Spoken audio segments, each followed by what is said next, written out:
आमिष दाखवून तिच्यासोबत शारीरिक संबंध ठेवले। त्यातून ती गर्भवती राहिल्यावर आई खालच्या जातीची असल्याचं कारण देऊन लग्नाला नकार दिला।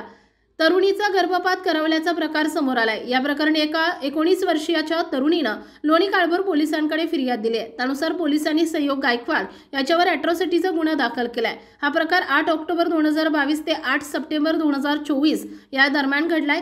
याबाबत पोलिसांनी दिलेल्या माहितीनुसार संयोग गायकवाड यांना फिर्यादी यांना लग्नाचा आमिष दाखवून त्यांच्याशी शारीरिक संबंध ठेवले। त्यानंतर वारंवार वेगवेगळ्या ठिकाणी नेऊन त्यांच्याशी संबंध ठेवले। त्यातून फिर्यादी या गर्भवती राहिल्यावर फिर्यादी यांची आई खालच्या समाजाच्या असल्याचं कारण सांगून त्यांच्याशी लग्न करण्यास नकार दिला।